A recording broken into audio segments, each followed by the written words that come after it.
तो देश में आए दिन कोई ना कोई क्राइम हमें झकझोर देता है, लेकिन कभी कभी ऐसे क्राइम भी मिलते हैं जो रिश्तों को खून कर देता है। आजकल के रिश्ते बड़े नाजुक हो चुके हैं। ये हवस इंसान को कहीं का नहीं छोड़ती है। अपनी हवस की आग बुझाने के चक्कर में लोग अपने भाइयों तक का मर्डर कर देते हैं। एक पत्नी जो कि 8 महीना पहले ही शादी करके घर आई होती है, पति दिल्ली में काम करता था और पत्नी को माँ बाप की सेवा के लिए घर पे ही रख दिया। घर पे रखने के बाद उसके संबंध छोटे भाई के साथ हो जाते हैं और किस तरह फिर ये संबंध दुनिया के सामने उजागर होते हैं, फिर ये संबंध क्या रूप लेते हैं, आज की कहानी बस इतना ही उजागर करती हुई है। सो हेलो नमस्कार आदाब सत श्री अकाल, कैसे हैं आप सब। मैं सान स्टार हाजिर हूँ फिर से एक और नई सच्ची घटना के साथ में। आज की जो कहानी है वो बिहार से है। बिहार में अमरजीत की शादी लगभग 8 महीना पहले होती है और वो अपनी शादी के 1 महीना तक अपने घर रहता है, लेकिन उसका काम दिल्ली में था और शादी के बाद वो दिल्ली आ जाता है। पत्नी को वो अपने माँ बाप की सेवा के लिए घर पर छोड़ आता है।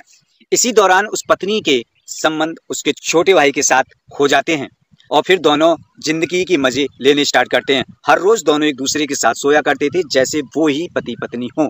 घर वालों को इस बात की भनक नहीं थी, लेकिन धीरे धीरे करके इस बात की भनक पड़ गई। घर वालों ने कुछ कहा नहीं और धीरे धीरे करके ये मामला अमरजीत के कानों में भी पहुंच गया।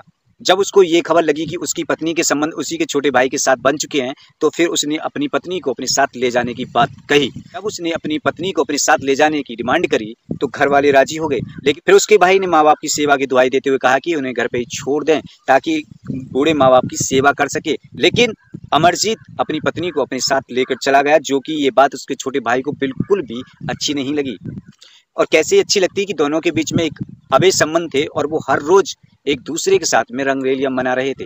वो अपनी भाभी पर इस कदर फिदा हो गया था कि वो अपनी भाभी से शादी करना चाहता था। जब अमरजीत अपनी पत्नी को लेकर दिल्ली आ गया तो उसके छोटे भाई को ये बात बिल्कुल भी अच्छी नहीं लगी और फिर उसने अपने भाई को दुनिया से उठाने के लिए एक षड्यंत्र रचा। वो बिहार से दिल्ली जाता है और अपने भाई की गतिविधियों पर नजर रखता है, कहाँ जाता है, क्या करता है, किस टाइम निकलता है। 3-4 दिन तक ये सब ऑब्जर्व करता है और चौथे दिन जाके वो अपने भाई का गला रेत कर मर्डर कर देता है और मर्डर करने के बाद वो फौरन उससे वापस बिहार आ जाता है।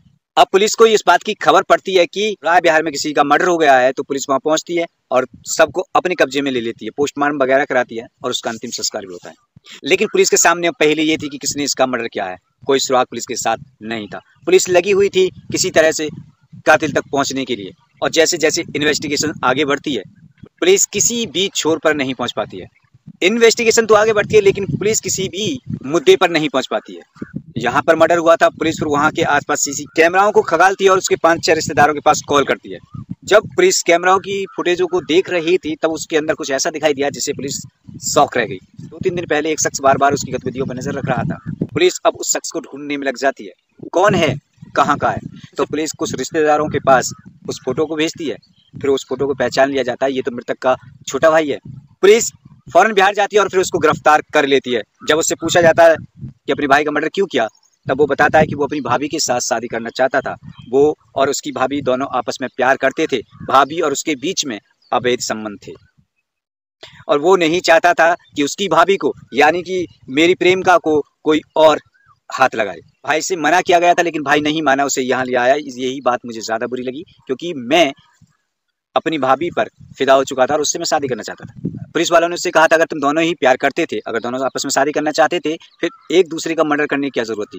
दोनों भागकर शादी कर सकते थे, पुलिस प्रोटेक्शन के तहत कोर्ट मैरिज कर सकते थे, उसको मौत के घाट उतारने की क्या जरूरत थी। पुलिस गंभीर धाराओं के तहत उसको जेल भेज देती है।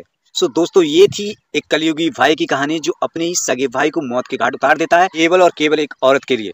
वो भी एक ऐसी औरत जो उसी की पत्नी थी, जो अपने पति की नहीं हो सकी, वो तेरी क्या खाक होती। ऐसी औरतों के साथ मजे तो लिए जा सकते हैं लेकिन ऐसी औरतों के लिए ऐसे क्राइम को अंजाम नहीं दिया जा सकता। सो दोस्तों, मेरा बस इतना कहना है, अगर आपके भी किसी के साथ गलत संबंध है तो बड़ा सोच समझ के गलत कदम उठाइएगा। ऐसे कदम बिल्कुल मत उठाइएगा कि जिससे आपको हमेशा हमेशा के लिए दूसरे की नज़रों में गिरना पड़े और जेल जाना पड़े। और बेहतर होगा आप ऐसे रिश्तों या ऐसे अवैध संबंधों को ना बनाएं। मेरा इतना ही कहना है। आज की कहानी आपको कैसी लगी हमें कमेंट करके जरूर बताएं। अगर आप चैनल पर नए आए हो तो सब्सक्राइब जरूर कर दें। सब्सक्रिप्शन बिल्कुल फ्री है। मैं उम्मीद करता हूँ इतना तो आप कर ही सकते हैं।